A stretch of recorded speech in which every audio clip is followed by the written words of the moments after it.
بسم اللہ الرحمن الرحیم۔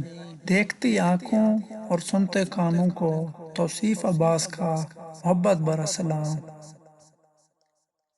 پیران پیر حضرت سیدنا شیخ عبد القادر جیلانی رحمۃ اللہ علیہ جب حصول علم کے لیے اپنے گاؤں جیلان سے بغداد کے لیے روانہ ہوئے تو آپ کی والدہ ماجدہ نے زاد راہ کے طور پر 40 دینار آپ کی گٹھڑی میں سی دیے اور چلتے وقت اپنے لخت جگر کو نصیحت کی کہ بیٹا، خواہ کیسی مصیبت اور برے حالات تمہیں پیش آئیں تو سچ کا دامن ہاتھ سے نہ چھوڑنا اور جھوٹ کے نزدیک بھی نہ بھٹکنا، کیونکہ راست گوئی ہزار عبادتوں کی ایک عبادت ہے۔ سعادت فرزند نے عرض کی، اے مادر مشفقہ، میں صدقے دل سے عہد کرتا ہوں کہ آپ کی نصیحت پر ہمیشہ عمل کروں گا۔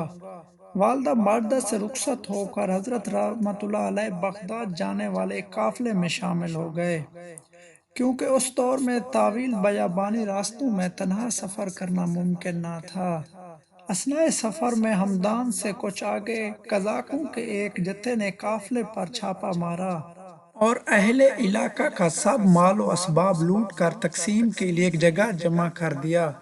سیدنا حضرت شیخ عبد القادر ایک طرف چپ چاپ یہ دردناک نظارہ دیکھ رہے تھے کہ ایک ڈاکو آپ کی طرف بڑھا اور پوچھا، کیوں میاں لڑکے، تمہارے پاس بھی کچھ ہے؟ آپ نے فرمایا، ہاں میرے پاس 40 دینار ہیں۔ ڈاکو کو آپ کی بات پر یقین نہ آیا اور وہ آپ کی ہنسی اڑاتا ہوا آگے بڑھ گیا۔ اتنے میں ایک دوسرا قزاق آپ کی طرف آیا اور آپ سے وہی سوال کیا۔ آپ نے اسے بھی یہی جواب دیا کہ میرے پاس 40 دینار ہیں۔ آپ کی غریبانہ حالت کو دیکھتے ہوئے دوسرے ڈاکو نے بھی آپ کی بات پر ہنسی اڑائی اور یہ بات دوسرے ڈاکو میں پھیل گئی اور ان کے سردار احمد بدوئی کے کانوں میں بھی جا پڑی۔ اس نے حکم دیا کہ اس لڑکے کو میرے پاس لاؤ۔ ڈاکو حضرت کو اپنے سردار کے سامنے لے گئے۔ سردار آپ سے مخاطب ہو کر کہا، لڑکے سچ سچ بتا، تیرے پاس کیا ہے؟ حضرت نے بلا خوف و ہراس جواب دیا، میں پہلے بھی تیرے دو ساتھیوں کو بتا چکا ہوں کہ میرے پاس 40 دینار ہیں۔ سردار نے پوچھا، کہاں ہیں؟ حضرت نے فرمایا، میرے بغل کے نیچے گتی میں سلے ہوئے ہیں۔ سردار نے ایک ڈاکو کو حکم دیا کہ اس لڑکے کی تلاشی لو۔ چنانچہ اس نے آپ کی گتھی ادھیڑ کر دیکھی تو اس میں واقعی 40 دینار نکل آئے۔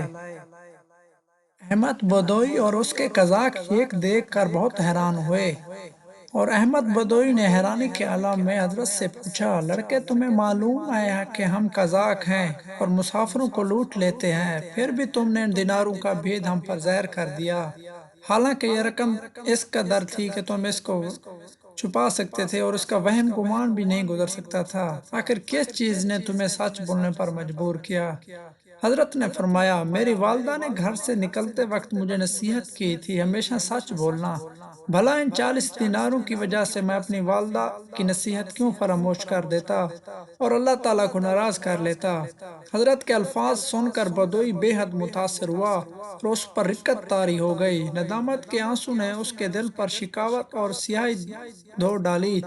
اس نے آہ بھر کر کہا، اے بچے، تم پر خدا کی ہزار رحمت ہو کہ تم نے اپنی ماں کے عہد کا خیال رکھا، لیکن حیف ہے مجھ پر، میں نے اپنی ساری زندگی اپنے خالق کا عہد توڑتے گزار دی۔ اے بچے، تم نے مجھے ہدایت کی راہ دکھائی، اب میں رہتی زندگی تک کبھی کسی کو تکلیف نہیں پہنچاؤں گا۔ یہ کہہ کر وہ حضرت کے قدموں پر گر پڑا اور راہزنی کے پیشہ سے طیب ہو گیا۔ اس کے ساتھیوں نے یہ منظر دیکھا، سب بیک زبان پکار اٹھے، اے سردار، ہم بھی اس برے پیشہ سے توبہ کرتے ہیں۔ تو راہزنی میں ہمارا عقائد تھا، توبہ بھی ہمارا پیش رو ہے۔ چنانچہ انہوں نے لوٹا ہوا تمام مال قافلے والوں کو واپس دے دیا۔ کہتے ہیں کہ اس واقعے کے بعد احمد بدوئی اور اس کے ساتھی سچے مسلمان بن گئے اور اپنے زہد و تقوی، عبادت اور ریاضت اور خدمت خلق، حق و شناسی کی بدولت خاصہ خدا میں شامل شمار ہوئے۔ سچ کہا ہے، ماں کی گود بچے کے لیے پہلی درس گاہ ہوتی ہے، یعنی پہلی تربیت گاہ ہوتی ہے۔ چنانچہ اگر ماں بچپن ہی بچے کی اخلاقی تربیت کرے تو کوئی بعید نہیں کہ وہ آگے چل کر شیخ عبد القادر جیلانی بنے۔ لہٰذا اس واقعہ سے ہم سب کو، خصوصاً ہماری ماؤں بہنوں کو خاص طور پر سبق حاصل کرنا چاہیے۔ اللہ تعالی ہمیں عمل کرنے کی توفیق عطا فرمائے، آمین یا رب العالمین۔